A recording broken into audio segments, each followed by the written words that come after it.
Doubt हैं तो आप लोग अभी 2 मिनट का टाइम है, पूछ लीजिए, किसी भी टाइप का डाउट है तो, रिगार्डिंग योर प्रीवियस क्लासेस। गुप्त काल में कोई समस्या तो नहीं आ रही है? पूरा सब याद हो रहा है? एक एक चीज याद हो रही? ठीक है, नहीं पूछना है किसी को? हम पूछें? हम पूछें? चलो छोड़ो, डाउट भी नहीं, याद भी नहीं है। हाँ तो ये डाउट तभी होगा जब याद होगा, जब पढ़ेंगे आप लोग। चलो, नहीं पूछना है तुम लोग को, सब राजा बेटा।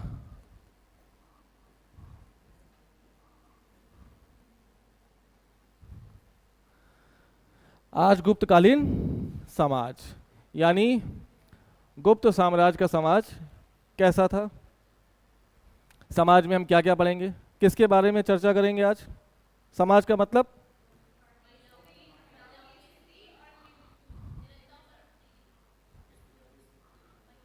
समाज मतलब स्त्री, और कुछ है समाज में? क्या? रहना सहना खाना पीना, व्यवसाय अर्थ में आ गया है ना यार। धर्म, वर्ण व्यवस्था, नई नई जातियां,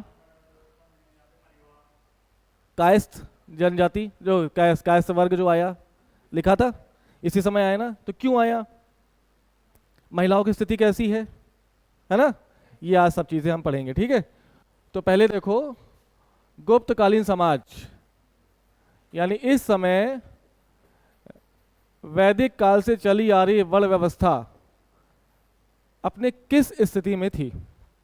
क्या इस समय भी ब्राह्मण क्षत्रिय वैश्य शूद्रों में वर्गीकरण है, या कुछ और नई जातियां आ गई, है ना? दूसरा,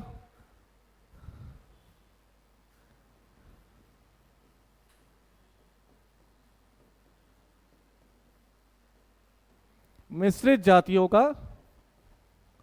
उद्भव,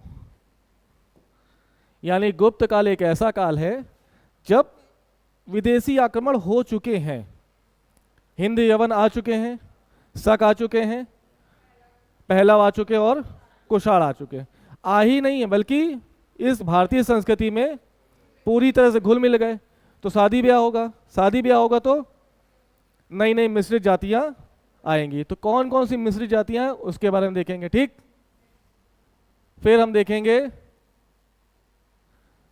क्या गुप्तकालीन भारत में दास हैं, दास हैं तो कैसे हैं, उनकी स्थिति कैसी है, क्या सिर्फ पुरुष दास हैं या महिलाएं भी दास के काम में लगी हुई हैं, फिर दास क्या जीवन भर दास बने रहेंगे या इनको मुक्त होने का अधिकार भी है। ठीक है, फिर इसके बाद समाज का मुख्य अंग,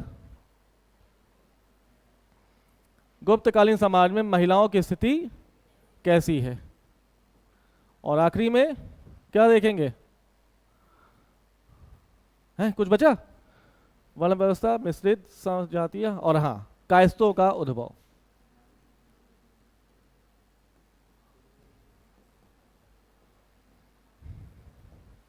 मेरी बात समझे? इसको बनाओ जल्दी से, थोड़ा लिखते रहा करो। हाँ, धर्म अलग है, समाज अलग है, लाने को तो फिर दीन दुनिया की सारी चीजें ले आओगे, है ना, संस्कृति भी ले आओ, लेकिन सबको अलग अलग कैटेगराइज पढ़ोगे तब याद रहेगा। ठीक है, तो वर्ण व्यवस्था की बात करें तो वर्ण व्यवस्था का उद्भव कहाँ से हो रहा है? तो हमें पता है कि ऋग वैदिक काल में, यानी ऋग्वेद का जो 10वां मंडल है, पुरुष सूक्त से हमें वर्ण व्यवस्था की जानकारी मिल रही है। एक महामानव हैं जिनको ब्रह्मा के नाम से जाना गया, इनके सर से ब्राह्मण की उत्पत्ति हुई, यानी मुंह से, भुजाओं से क्षत्रिय, जांघों से वैश्य और पैरों से शूद्रों की मतलब जन्म हुआ। यही वर्ण व्यवस्था एज इट इज गुप्त काल में भी देखने को मिलेगी। बस अंतर क्या है कि ऋग वैदिक काल में वर्ण व्यवस्था जन्म आधारित नहीं है बल्कि कर्म आधारित है, और गुप्त काल में वर्ण व्यवस्था अपने जन्म वाले आधार को ग्रहण कर लेगी। लेकिन वर्ण व्यवस्था में हमें लचीलापन भी दिखाई देगा। जैसे ब्राह्मण वर्ग का काम क्या है? 6 काम याद हैं कौन कौन से? यज्ञ करना, यज्ञ करवाना, शिक्षा लेना, शिक्षा देना, दान लेना। लेकिन तुम देखोगे मृक्षकटिकम नामक नाटक में जिसका नायक चारुदत्त है और नायिका वसंत सेना है, ये ब्राह्मण होने के बाद भी क्या ये शिक्षा दे रहा है, शिक्षा ले रहा है? ये क्या काम कर रहा है? व्यवसाय। मेरी बात समझे? तो विपरीत परिस्थितियों में वर्ण व्यवस्था में बैठा कोई व्यक्ति अपने वर्ण को चेंज कर सकता था। तो जब चारुदत्त गरीब है बेचारा, तो गरीब है तो वो पढ़ा नहीं पाएगा ना, खुद पढ़ नहीं पाएगा, लेकिन उसको रोटी तो खानी है ना, तो रोटी खाने के लिए वो वैश्य वाले समुदाय में जुड़ जाएगा। वैश्यों का काम क्या है? ब्राह्मण होने के बाद भी ये व्यापार से जुड़ा हुआ दिखाई देगा। शूद्रों का काम सेवा करना। लेकिन ह्वेनसांग अपनी सीयूकी नामक किताब में सिंध के शासक को शूद्र जाति का बताएगा। ह्वेनसांग अपनी सीयूकी में अवंती के राजा को भी शूद्र वंश का बताएगा। यानी तुम्हें कहीं ना कहीं वर्ण व्यवस्था में सामाजिक गतिशीलता दिख रही कि नहीं दिख रही है? यस और नो? यानी कोई राजा या कोई व्यक्ति अपनी योग्यता के अनुसार या आपातकालीन स्थिति में अपने वर्ण को परिवर्तित कर सकता था। डिटेल चर्चा करेंगे, ठीक है? अभी सिर्फ ब्रीफिंग समझ लो। दूसरा, मिश्रित जाति का उद्भव। ये मिश्रित जातियां कौन सी हैं? तो जब तक भारत में विदेशी आक्रमण नहीं हुए, यानी जब तक भारत में हिंद, यवन, शक, पहलव और कुषाणों का आक्रमण नहीं हुआ, तब तक वर्ण व्यवस्था में ब्राह्मण ऊपर, क्षत्रिय उसके नीचे, वैश्य, शूद्र, ये सभी वर्ण कहाँ के हैं? भारत के। तो इनसे जन्मा बच्चा भी क्या होगा? भारतीय। लेकिन जैसे ही विदेशी आए, आपस में शादी वादी की, तो जो बच्चे पैदा होंगे तो क्या होगा? तो यही वो गुप्त काल है जहां पर हमें मिश्रित जातियां दिखाई देगी। बात समझे मेरी बात? दास पे आए तो कौटिल्य के अर्थशास्त्र में दासों का उल्लेख है। यानी दास प्रथा की शुरुआत भारत में सिंधु घाटी सभ्यता से भी दिखाई। कोई उदाहरण बताओ, कैसे पता चला कि सिंधु घाटी सभ्यता में दास थे? पहली बात, हाँ,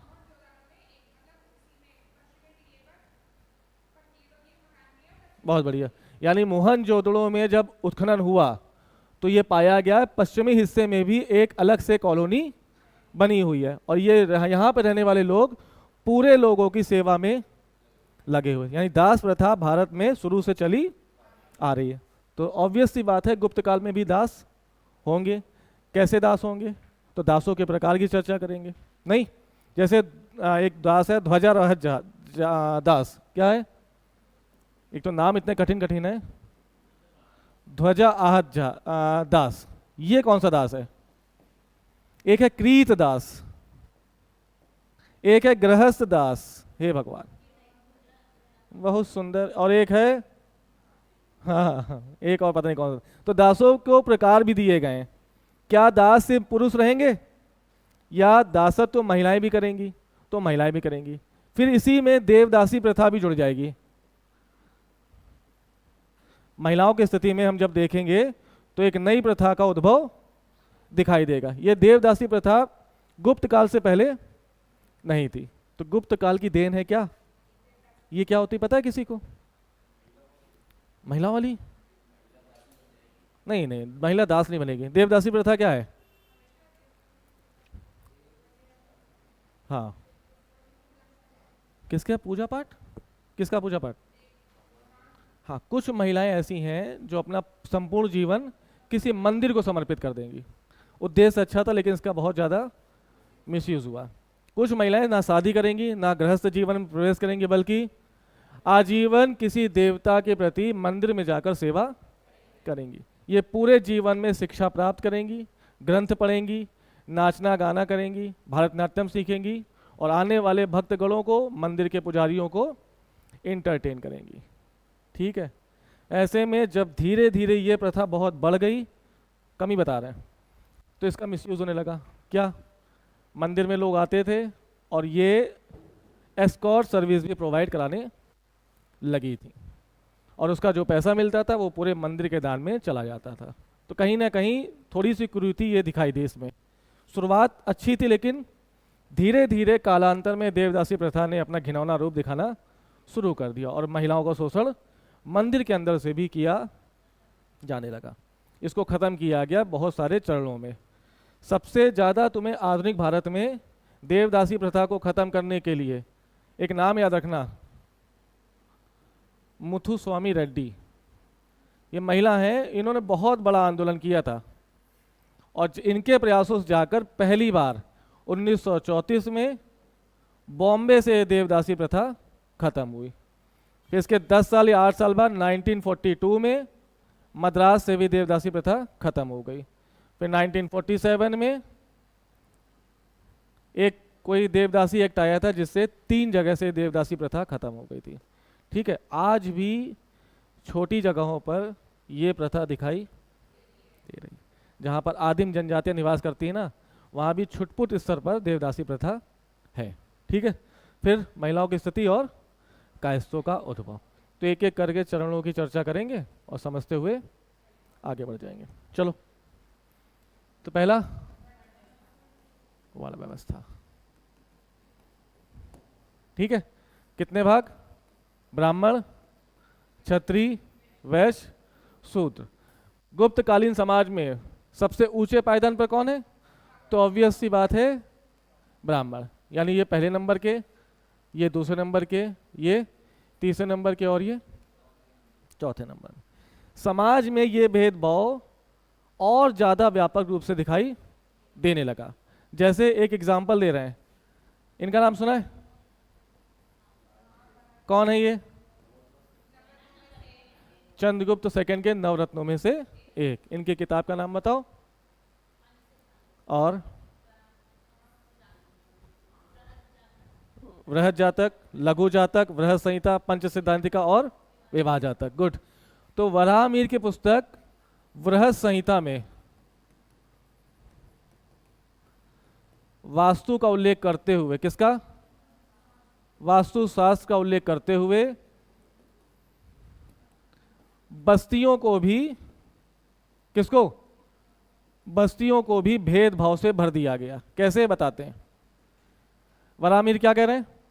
वराहमिहिर ने बृहद संहिता लिखी और बृहद संहिता में क्या दिखाया जा रहा है कि इन वर्णों को देखते हुए जो बस्तियां बन रही हैं, कॉलोनीज, इस कॉलोनीज के बनावट में भी क्या दिखाई दिया? बनावट। कैसे? देखो, इन्होंने बताया कि ब्राह्मण का घर जो होगा उसमें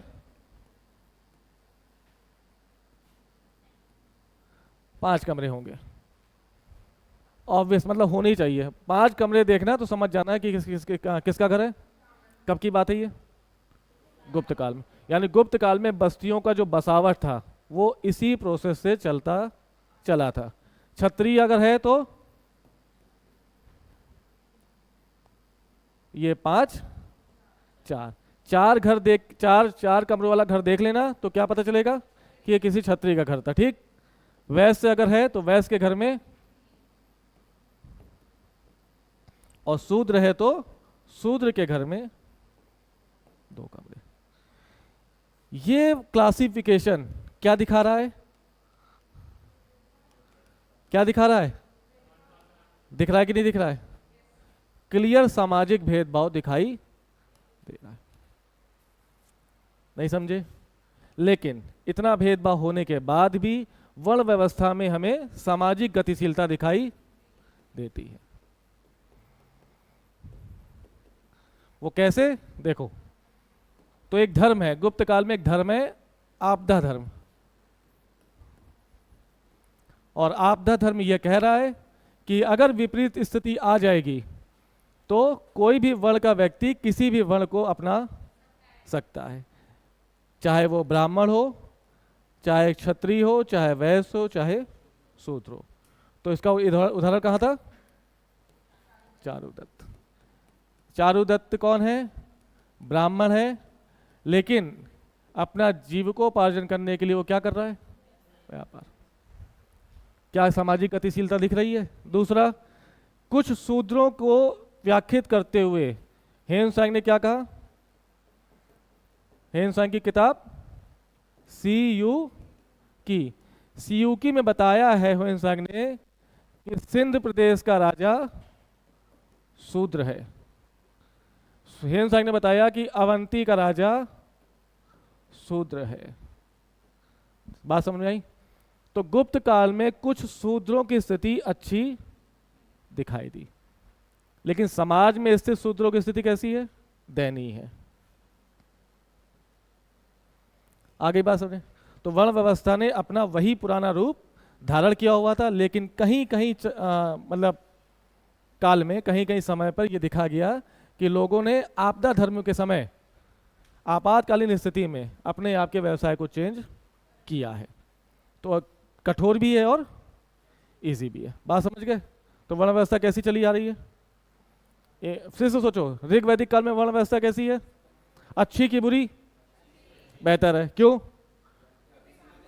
क्योंकि वर्ण व्यवस्था जन्म आधारित नहीं है बल्कि कर्म आधारित है। शूद्र के घर में पैदा होने का यह कतई मतलब नहीं कि वो जीवन भर क्या रहेगा, वो अपने अच्छे काम करके शिक्षा प्राप्त करके शूद्र से अपनी स्थिति को बेहतर कर लेगा। ब्राह्मण ना पढ़े तो वो ब्राह्मण नहीं रहेगा बल्कि क्या बन जाएगा? तो ये अच्छी स्थिति है ना। लेकिन उत्तर वैदिक काल आते आते जन्म आधारित वर्ण व्यवस्था जो कर्म आधारित थी वो कैसी हो गई? जन्म आधारित। और यहां से जटिलता बढ़ती चली गई। गुप्त काल में भी जटिलता दिखाई देगी। ब्राह्मण ऊपर है, क्षत्रिय उसके नीचे, वैश्य उसके नीचे और शूद्र सबसे नीचे। लेकिन कहीं कहीं सामाजिक गतिशीलता के भी साक्ष्य दिखाई देती है। आगे बात समझ में? दूसरा क्या था? मिश्रित जातियां। समझ गए ना? हाँ ठीक।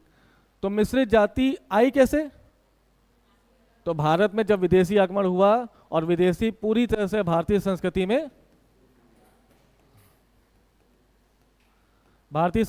क्या हो गए? घुल मिल गए। ठीक। याज्ञवल्क नाम सुना है?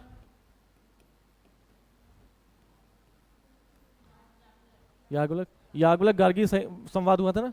तो याज्ञवल्क ने अपनी याज्ञवल्क स्मृति में, किसमें? याज्ञवल्क स्मृति में सबसे पहली बार मिश्रित जाति का उल्लेख किया। मिश्रित जाति शब्द को पहली बार किसने परिभाषित किया? याज्ञवल्क। किसमें? अपनी स्मृति याज्ञवल्क स्मृति में। और उन्होंने कहा कि मिश्रित जाति का सबसे बड़ा कारण क्या? सबसे बड़ा कारण कौन सा है? अनुलोम व प्रतिलोम विवाह। और खासकर इसमें भी सबसे ज्यादा मिश्रित जाति कहां से आई? जब लोगों ने वहां प्रतिलोम विवाह करना शुरू कर दिया। अनुलोम विवाह क्या है? ऊंचे कुल का लड़का और निम्न कुल की लड़की। प्रतिलोम क्या है? ऊंचे कुल की लड़की और निम्न कुल का। अब जब अनुलोम विवाह होगा तो इससे कुछ मिश्रित जातियां निकलेंगी, प्रतिलोम विवाह होगा तो इससे कुछ। वो कौन कौन सी हैं इसकी चर्चा करो। तो जातियों के प्रकार सबसे पहले उल्लेख किसने किया? कहां पर? गुड। तो पहला क्या है? अनुलोम विवाह से उत्पन्न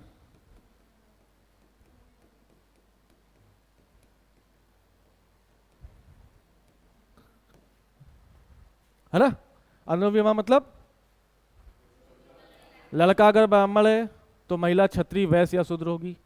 लड़का अगर क्षत्रिय है तो महिला वैश्य या शूद्र होगी। लड़का अगर वैश्य है तो महिला शूद्री होगी। और लड़का शूद्र है तो महिला, तो ही अनुलोम नहीं, ये तो सामान्य विवाह है ना। ये बात समझे? यानी लड़का हमेशा ऊंचा और लड़की हमेशा, दैट इज कॉल्ड अनुलोम विवाह। अब देखो, अनुलोम विवाह के तहत 3 प्रकार की जातियां, मिश्रित जातियां उत्पन्न हुई। पहली है अम्बस्ट। अम्बस्ट, अम्बस्ट क्या है पूछा जाएगा तो मिश्रित जाति है। अम्बस्ट कौन पैदा होगा? जब पिता ब्राह्मण, नहीं कोई एक ही है। महिला क्या होगी? वैश्य होगी। तो लड़का ब्राह्मण और लड़की वैश्य, शादी के बाद जो बच्चा पैदा होगा वो किस जाति का होगा? पहली जाति समझ में आ गई? अरे भाई साहब तेज बोले यार। पक्का? अम्बस का मतलब लड़का, सॉरी, पापा ब्राह्मण मम्मी वैश्य, और जो बच्चा हुआ उसको क्या कहोगे? नाम कुछ भी हो, लेकिन ये है जाति कौन सा? अम्बस। दूसरा,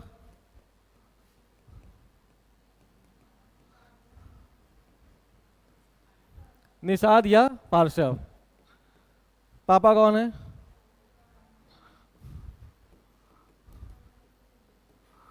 पिता ब्राह्मण, अरे यार महिला लिख रहा, माता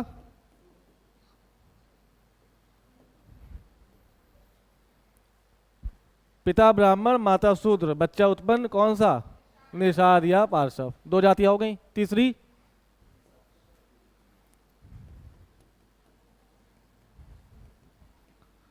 मूर्धाभिषिक्त, कौन सी जाति? अब याद रखना अनुलोम विवाह में पापा हमेशा ब्राह्मण रहेंगे और महिलाएं मतलब माताएं चेंज होंगी। तो अगर माता वैश्य है तो लड़का अम्बस, माता शूद्र है तो लड़का निषाद या पार्श्व, माता क्षत्रिय है तो मूर्धाभिषिक्त, पिता ब्राह्मण और माता क्षत्रिय। एक बार देखो और मन में बसाओ।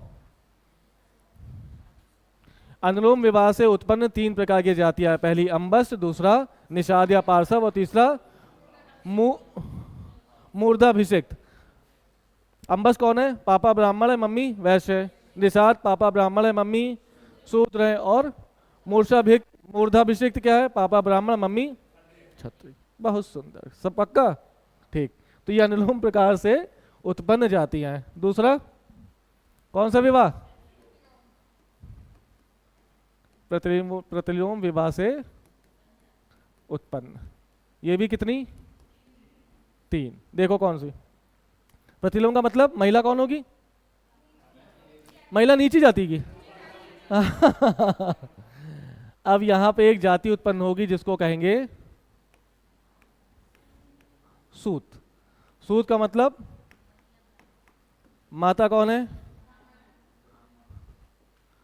और पिता? ये कहीं पढ़े हो क्या भाई? छत्री बोल दिया तुमने। अच्छा, तुम्हारे तुक्के बड़े खतरनाक होते हैं। तो सूत कौन है? माता ब्राह्मण और पापा? याद करो, सूत पुत्र कौन है? सूत पुत्र, याद आया? महाभारत तो सबने देखी होगी ना। तो सूत पुत्र कल का मतलब माता ब्राह्मण थी उसकी। बस अगर ये ठप्पा ना लगता कर्ण के ऊपर तो अर्जुन वर्जुन उसके बाएं हाथ का खेल था। नहीं, अर्जुन से 10 गुना ज्यादा धनुधारी, ज्यादा शक्तिशाली कौन है? कर्ण। महाभारत का युद्ध देखा किसी ने? जब तब कभी पढ़ना तो संवाद देखना कृष्ण और अर्जुन का। एक बार तीरबाजी हो रही है, सामने कौन है? अर्जुन को लड़ने का किसको दिया गया था कि तुम इन्हीं से लड़ो? किससे? अच्छा, भीम किससे लड़ेंगे? दुर्योधन से। अर्जुन के युधिष्ठिर किससे लड़ रहे हैं? बाकी कौरवों से। पांडव और सॉरी कौन है, नकुल और सहदेव किससे लड़ रहे हैं? बाकी कौरव से। अर्जुन को टारगेट क्या था कि तुम कौरव की सेना में सिर्फ कर्ण को तुम टारगेट करो और अगर इसको मार दो तो जीत जाओगे। 18 दिन युद्ध चलता रहा और कर्ण और अर्जुन की मुलाकात तीसरे या चौथे दिन हो गई थी। ठीक, पहली बार तीरंदाजी चली। अच्छा, कृष्ण अर्जुन के सारथी कृष्ण तीर चल रहे थे। तीर चलते चलते अर्जुन को घमंड, और उन्होंने कृष्ण ने पूछा, अरे यार क्या वासुदेव, आप तो बताते हो कृष्ण ये है कृष्ण वो है, इतना शक्तिशाली, लेकिन जब मैं तीर चला रहा हूँ तो कर्ण का रथ 10 हाथ पीछे जा रहा है, और कर्ण जब तीर चलाता तो मेरा रथ सिर्फ 2 हाथ पीछे जा रहा है, तो काहे की शक्तिशाली? तो कृष्ण ने कहा, लल्ला पहली बात ये देखो तुम्हारे सारथी कौन है?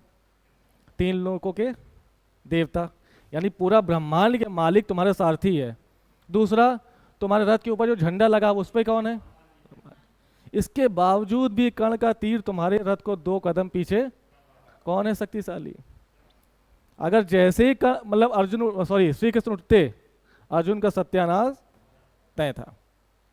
इतना बलशाली आदमी, लेकिन बस क्या लगाया आगे? सूत पुत्र कर्ण। गलती क्या? माता ब्राह्मण और पिता क्षत्रिय। ठीक है, तो पहली जाति याद रखोगे। दूसरा,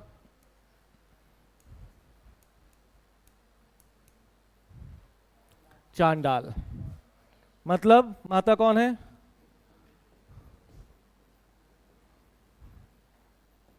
ब्राह्मण और पापा पिता शूद्र। यानी माँ ब्राह्मण और पिता शूद्र है, और इनके बाद अगर कोई बच्चा होगा तो उसको क्या कहोगे? चांडाल। तीसरा,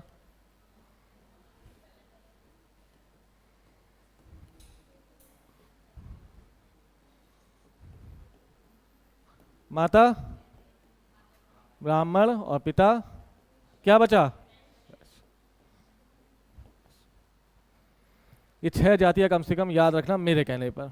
ठीक है, वैदेहक, चांडाल और ये सूत पुत्र। सूत कौन? माँ ब्राह्मण और पिता क्षत्रिय। चांडाल माँ ब्राह्मण पिता शूद्र, और वैदेहक माँ ब्राह्मण पिता। ये 6 प्रकार की जातियां गुप्त काल में दिखाई दी। मिश्रित जातियों के पीछे का उद्देश्य वही, विदेशियों का आक्रमण। वैदेशिक आक्रमण और विदेशियों का भारत में बस जाना, जिसके बाद भारत में मिश्रित जातियों का उद्भव हुआ। ठीक है, कोई दिक्कत? पक्का? बताओ, इसके अलावा एक शब्द और तुम्हें सुनाई दिया, याद आया? चर्चा हो चुकी है। यानी ब्राह्मण क्षत्रिय वैश्य, जा रही हो? हाँ, ओके। ब्राह्मण क्षत्रिय वैश्य और शूद्र के अलावा अस्पृश्य भी है ना? कितने प्रकार के अस्पृश्य थे? हाँ, शूद्रों को 2 प्रकार में बांटा गया। कितने? कौन कौन से? निर्वासित और अनिर्वासित। ये विभाजीकरण किसने किया है? हैं? किसने किया है? हैं? अरे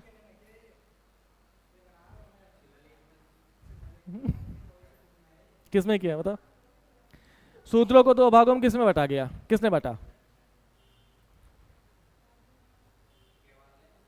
हैं? बताओ बताओ बताओ। ऑप्शन: विशाख दत्त की मुद्रा राक्षस, शूद्र की मृक्ष कटिकम, पतंजलि की महाभाष्य, और डी मुद्रा राक्षस। मुद्रा राक्षस में शूद्रों को 2 भागों में बांटा गया, एक निर्वासित है और दूसरे अनिर्वासित। किनको छूना पाप था? जो सीमा के बाहर रह रहे हैं उनको क्या कहा गया? और इन्हीं को अस्पृश्य समझा गया। अरे सॉरी सॉरी सॉरी, ठीक है भैया, ठीक है। पतंजलि की महाभाष्य। मेरी बात समझे? ये निर्वासित है और निर्वासित शूद्रों को ही क्या माना गया? अस्पृश्य। मतलब, और गुप्त काल में अस्पृश्य जाति भी एक वर्ग के रूप में विद्यमान थी। ठीक है, पक्का? तो हमने देखा ब्राह्मण, क्षत्रिय, वैश्य, शूद्र। उसके अलावा मिश्रित जातियां। मिश्रित जाति में कितनी? 6। कौन कौन सी? एक है पहले अनुलोम विवाह से उत्पन्न जातियां, अंबस,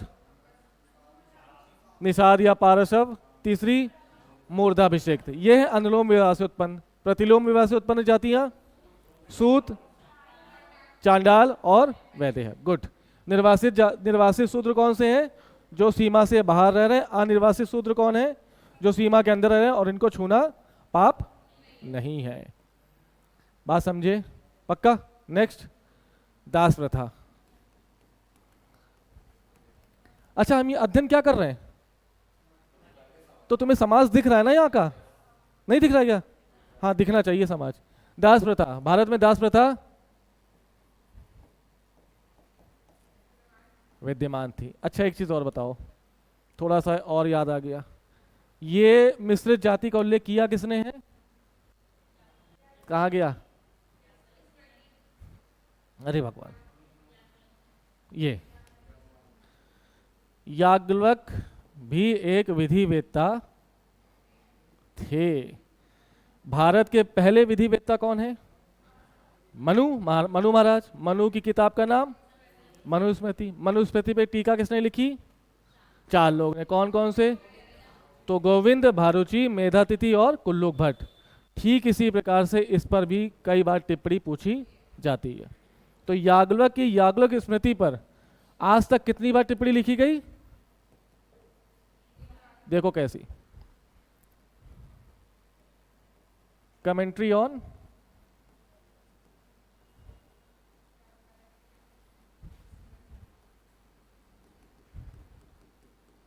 कितनी बार लिखी गई? 3 बार। पहले आदमी विज्ञानेश्वर, दूसरे विश्वरूप और तीसरे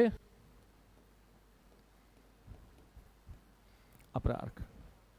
तो गोभी में भी कीड़ा याद रखोगे? वो याद है? इसको बताओ, कुछ बनाओ। ये पूछा जाता है मनुस्मृति के टीकाकार कौन है? 4 में से 5 ऑप्शन देगा और वही टीकाकार नहीं होगा। अगर पूछा जाए मनुस्मृति का टीकाकार कौन नहीं है, तो उन 4 के अलावा 5वां कोई। याग्लवक स्मृति का टीकाकार कौन नहीं है? इसको याद कैसे करोगे? बताओ बताओ,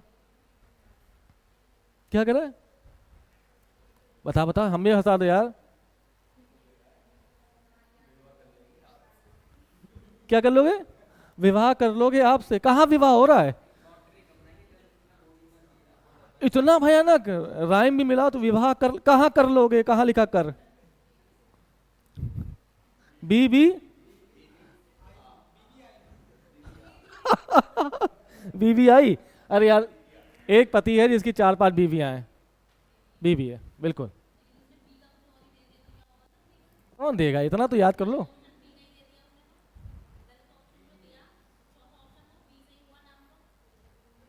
हे भगवान, याद कर लेना। बीबी ए, बस, बहुत बढ़िया, गुड। बीबी ए।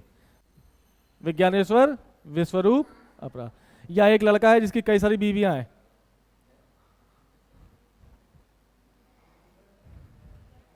विविया नहीं, तो वी से विज्ञानेश्वर, वी से विश्वरूप और वी से आ से अपराध। ये दोनों कौन है? अब बस बात मत करो। ये दोनों कौन है? ये विद्वान है और अपरार्क शिलाहार वंश का राजा है।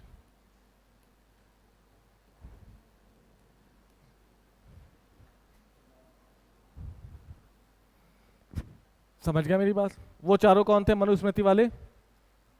वो चारों विद्वान हैं। इनमें से 1-2 विद्वान है और एक शिलाहार। शिलाहार कहाँ पर है? शिलाहार जब हम तुम्हें पढ़ाएंगे गुप्तोत्तर काल, तब आएगा शिलाहार। छोटा सा वंश है, बेकार है। ऐसे यहाँ पर है, बता रहा है। ये कौन सा इलाका है? महाराष्ट्र। तो पश्चिम भारत का एक साम्राज्य था। शिलाहार साम्राज्य 3 भागों से मिलकर बना हुआ है। उत्तरी कोंकण, दक्षिणी कोंकण और वो कौन सा है, वो कोल्हापुर। तो यहां पर शिलाहार वंश है, ठीक है, मुंबई के आसपास, ये वाला, ठीक है। ज्यादा जरूरत नहीं। मयूर शर्मन इसके संस्थापक थे, रहने दो, वो छोड़ो। अपराध के बारे में समझो तो शिलाहार डायनेस्टी के वो शासक हैं। शिलाहार कहाँ पर है? तो महाराज, इतना याद रखना, ठीक है। विज्ञानेश्वर, विश्वरूप, अपराध, ये कौन है? याग्लवक स्मृति पर लिखने वाले कमेंट्री, ठीक है। नेक्स्ट क्या है वो? उसके बाद दास हो गया ना, ठीक, दास प्रथा। तो गुप्त काल में दास प्रथा विद्यमान थी, ठीक है। अच्छे से, मतलब अपने उन्नत दशा में थी। लोग दास खरीदते थे, बेचते थे और अपने पास कई प्रकार के दास रखते थे। कौटिल्य ने अपनी अर्थशास्त्र में 15 प्रकार के दासों का उल्लेख कि भारत में 15 प्रकार के दास हैं, ठीक है। तो इसी तरह से नारद और वही है जो अभी आए थे ना, नारद और विज्ञानेश्वर ने गुप्त काल में भी 9 प्रकार के दासों का उल्लेख कि गुप्त काल में 9 प्रकार के दास पाए जाते थे। हमें पढ़ने कितने हैं? 4 प्रकार के। क्या दास जो हो गया वो जीवन भर दास रहेगा? नहीं। तो नारद मुनि ने अपनी नारद स्मृति में दासों को मुक्त करने का नियम भी बताया कि दास मुक्त हो सकते थे। नहीं समझे? कितने प्रकार के दास हैं? 9। पहला दास का प्रकार देखो,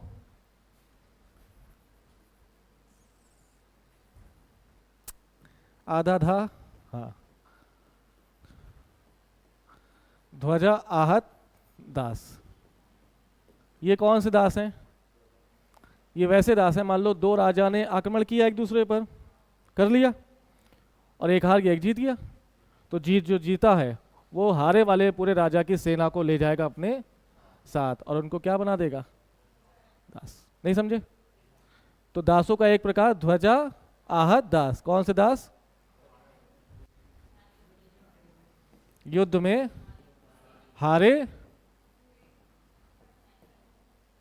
पकड़ गए। दूसरा एक है कृत दास, यानी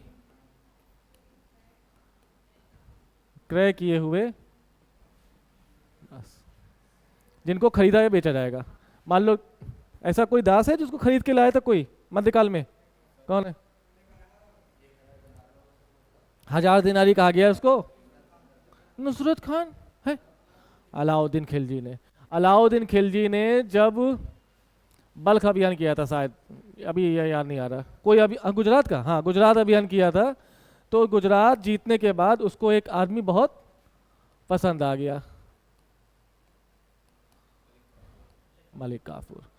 हाँ हाँ हाँ हाँ हाँ, किन्नर नहीं गे था, मतलब अलाउद्दीन खिलजी से संबंध थे उसके।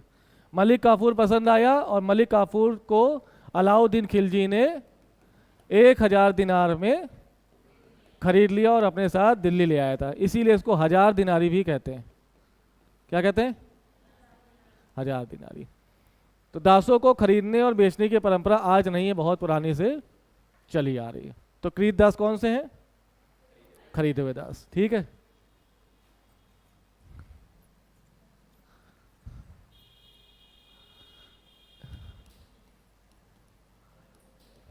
एक है गृहस्थ दास। क्या हुआ?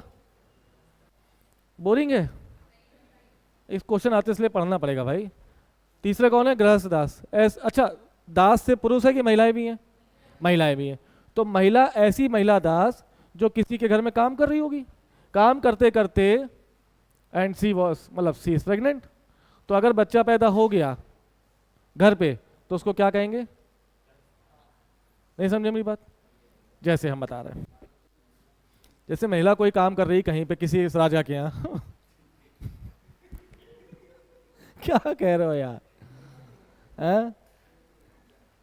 तो जैसे मान लो काम कर रही, ठीक है, और काम प्रेग्नेंट है, बच्चा हो गया घर पे ही उसके, तो उसके घर में बच्चा होने के कारण वो जीवन भर उस घर का दास बना रहेगा।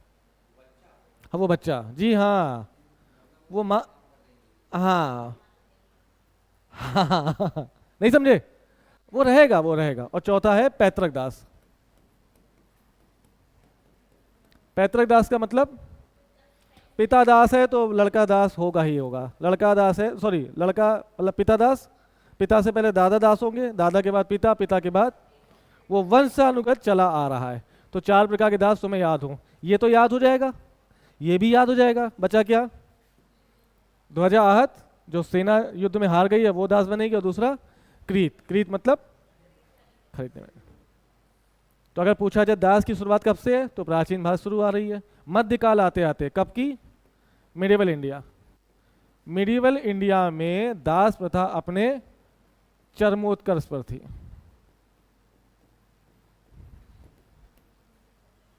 यानी सबसे एक्सट्रीम लेवल था दासों का खरीदना और बेचने की परंपरा।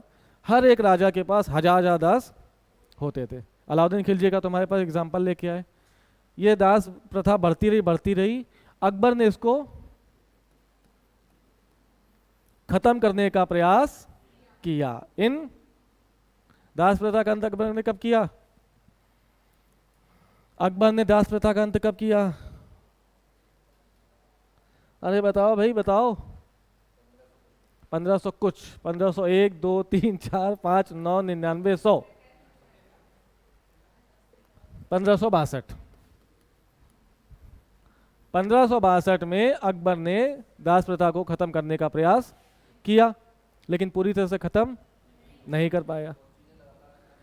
1562 में दास प्रथा, 63 में जजिया कर, 64 में और भी चीज़ें, 79 में दीन इलाही शुरुआत किया, 80 में धर्म स्थापित कर दिया, 82 में उसने इबादत खाने की स्टार्टिंग की, तो बहुत सारी चीज़ें की हैं।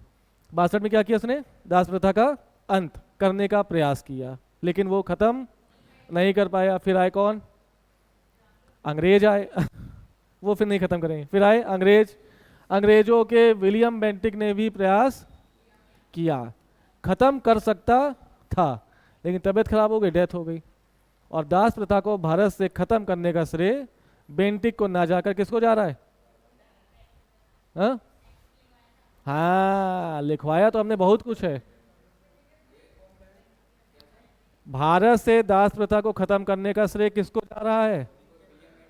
विलियम बेंटिक को जा सकता था। चलो इतना याद आ गया, बहुत बड़ी बात है राजा राममोहन राय काहे खत्म करेंगे भाई? अरे बस करो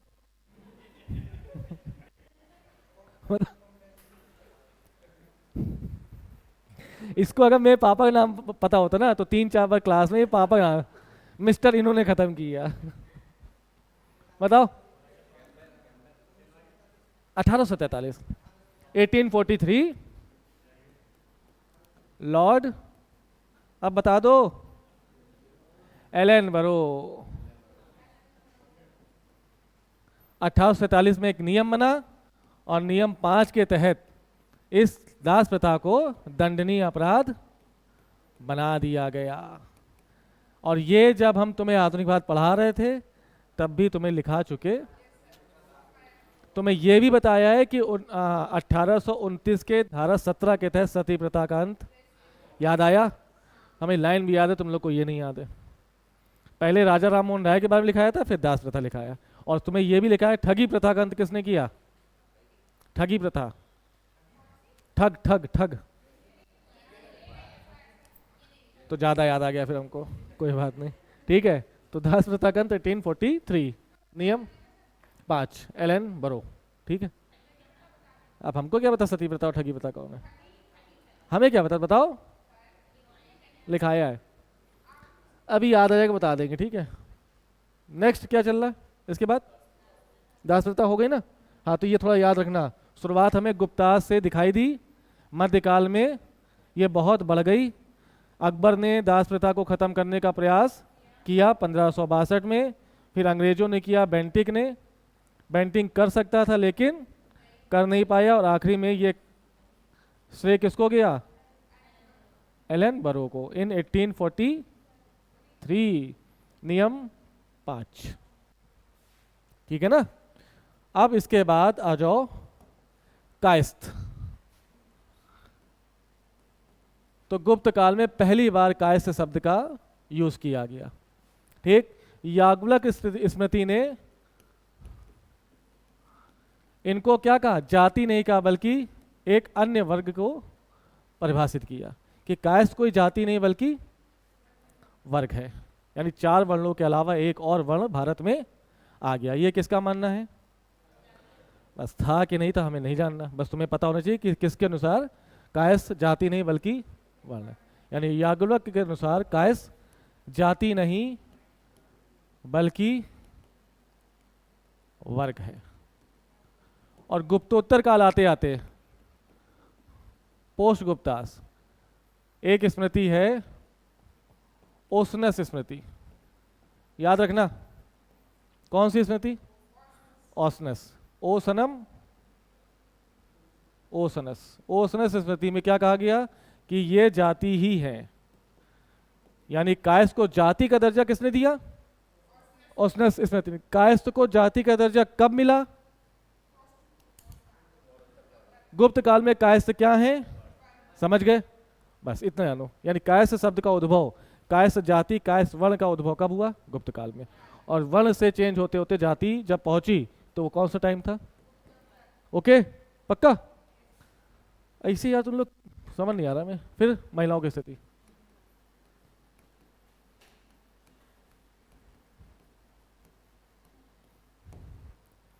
अच्छा थोड़ी सी एक चीज और यहीं पे, महिलाओं की स्थिति शुरू करने से पहले ये बताओ, ब्राह्मण, क्षत्रिय, वैश्य, शूद्र। अगर पूछा जाए गुप्त काल में ब्राह्मणों की स्थिति कैसी है? अच्छी ही है। क्षत्रियों की, वैश्यों की स्थिति, दिमाग लगाओ, ये कल की क्लास से रिलेट करो, कल हमने कुछ बताया था। हाँ फिर और संभाल लो, बताओ वैश्यों की स्थिति गुप्त काल में कैसी होगी?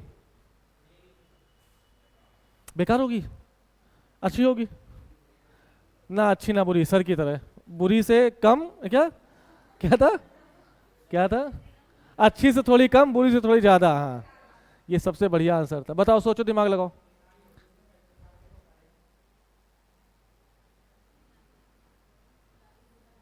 अगर हम कहें, क्या हो गया ये, अगर हम कहें कि ब्राह्मण की स्थिति अच्छी है, क्योंकि सारे सारे राजा क्या हैं? तुम कब से ब्राह्मणों को देख रहे हो? मौर्य काल के पतन के बाद पहला शासक कौन है? शुंग का पुष्यमित्र कौन है? ब्राह्मण है।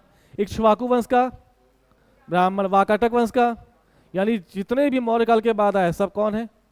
तो ऑब्वियस सी बात है ब्राह्मण की स्थिति कैसी होगी? क्षत्रिय युद्ध कर रहे हैं, हथियार चला रहे, क्षत्रिय की स्थिति कैसी होगी? लेकिन गुप्त काल में वैश्यों की स्थिति में गिरावट आई और शूद्र की स्थिति थोड़ी सी ठीक हो गई। दिखाना, शूद्र, शूद्र की स्थिति सही दिख रही है कैसे? सिंध का शासक शूद्र है, अवंती का शासक, मालवा का शासक, ये शूद्र सब बता रहा कौन? वो इंसान। हवा में थोड़ी ना बता रहा होगा, कुछ तो साक्ष्य होंगे कि हाँ वास्तव में शूद्र भी राजा बन रहा है। तो शूद्र की स्थिति कैसी हो गई? वैश्य की स्थिति में गिरावट क्यों आई? अरे सर, कर तो सब दे रहे हैं, कर तो पहले नहीं दे रहे थे क्या वैश्य? पॉइंट पकड़ पा रहे हो मेरा? कल की क्लास को रिपीट कर पा रहे हो मन के अंदर?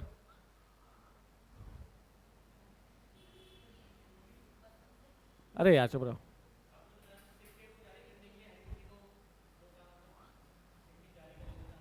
फिर तो सिक्के जारी करेगी तो स्थिति तो अच्छी होगी ना, क्योंकि उसके पास सोना है।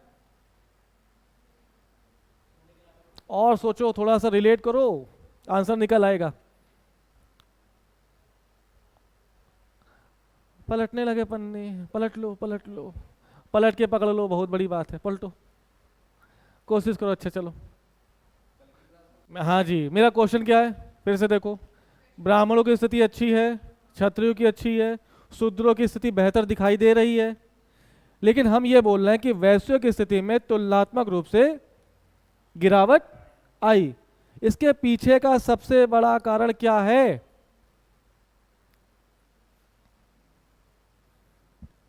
नहीं सुनाई दे रहा है? हाँ बोलो बोलो फिर। प्रियंका देवी, कोशिश करो। यदुवीर बाबू, अरुण सर, गौरव सर, पन्ने में नहीं दिखेगा, नहीं मिला। अच्छा, 364 ईस्वी में क्या हुआ?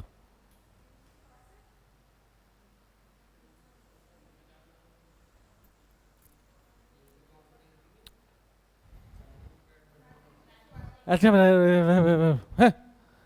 अरे यार, रोमन साम्राज्य का,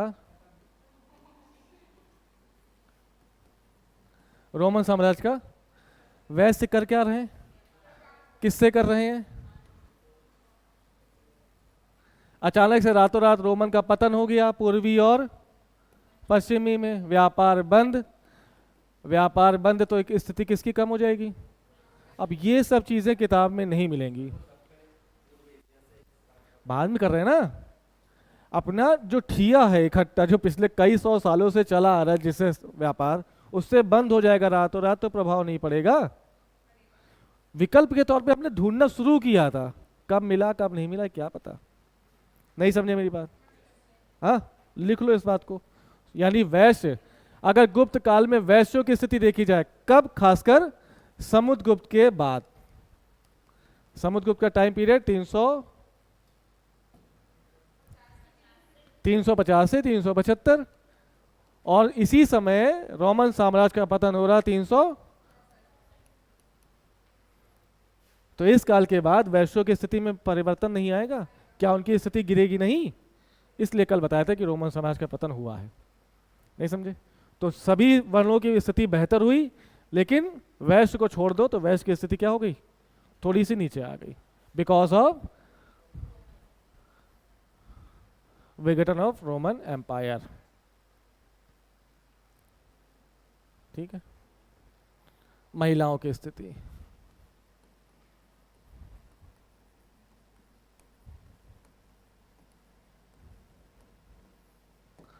बताओ कैसी स्थिति है महिलाओं की? गुप्त काल में महिलाओं की स्थिति कैसी है?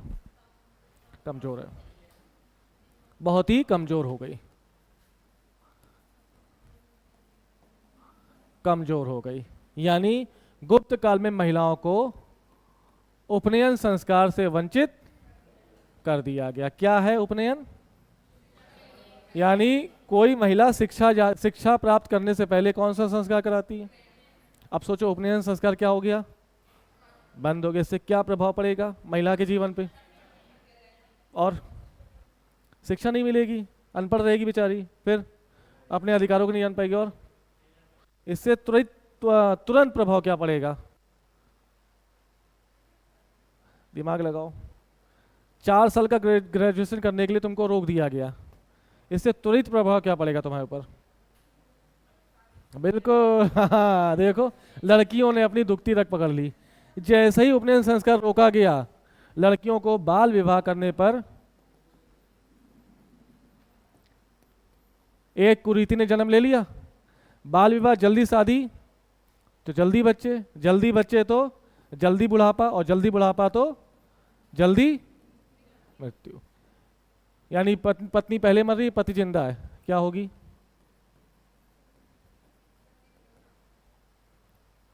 बारह साल की उम्र में शादी हो रहा है, समाज की नजर ना पड़े तो पत्नी को क्या रखो? मेरी बात समझे? सिर्फ एक अधिकार छीनने के बाद महिलाओं के साथ कुरीतियां जुड़ती चली गई। नहीं समझे? अगर इनको शिक्षा दी जाती तो उनका बाल विवाह ना होता, लड़कियां मैच्योर होती, कई सारी बीमारियां ना होती, बीमारी ना होती तो जल्दी बूढ़ी ना होती, बूढ़ी ना होती तो पति से पहले मरती नहीं, तो पति से पहले नहीं मरती तो सती भी।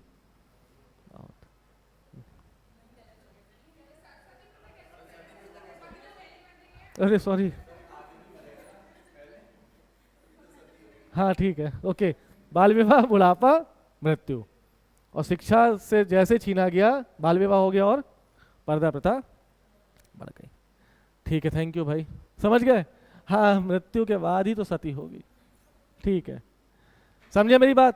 पहला दिखा, उपनयन संस्कार छोड़ने के बाद उनको बाल विवाह में धकेल दिया गया, पर्दा प्रथा, और जो बच गई पति से पहले नहीं मरी उनको सती भी कर दिया गया। तो जितनी कुरीतियां हैं गुप्त काल में भयानक रूप से दिखाई देने लगी। सती प्रथा ने परंपरात्मक रूप ले लिया। भानुगुप्त का एरण अभिलेख इसकी जानकारी दे रहा है।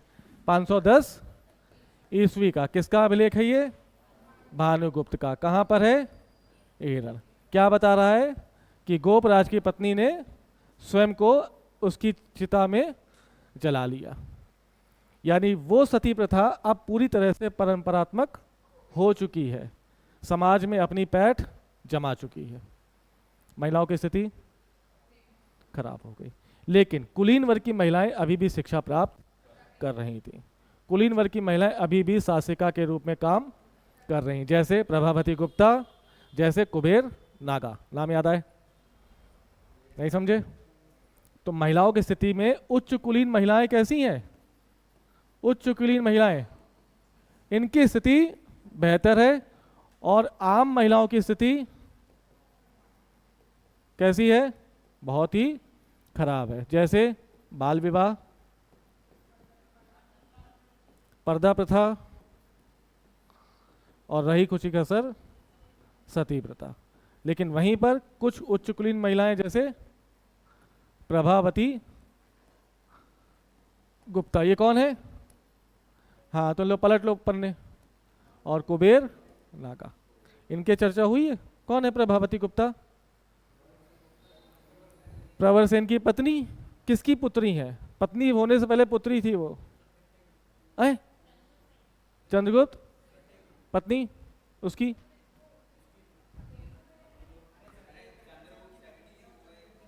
हाँ ये कुबेर नागा की लड़की है ना। और कुबेर नागा कौन है? किसकी वाइफ है? चंद्रगुप्त सेकंड की।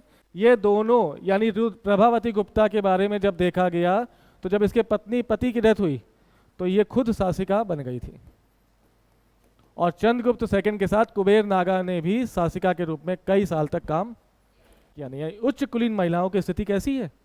वो प्रशासन में भी हिस्सा ले रही हैं और वो पढ़ाई लिखाई भी कर, लेकिन निम्न कुलीन महिलाओं की स्थिति बद से बदतर होती चली गई। आ गई बात समझ में? पक्का इसको साक्ष्य दोगे इनके नाम लेकर और भानुगुप्त का एरन अभिलेख देकर? ठीक है पक्का। चलो बाकी मिलते हैं कल। ये खत्म हो गया। हाँ अब खत्म, लास्ट। अब गुप्तोत्तर काल कब से? रक्षाबंधन की छुट्टी कल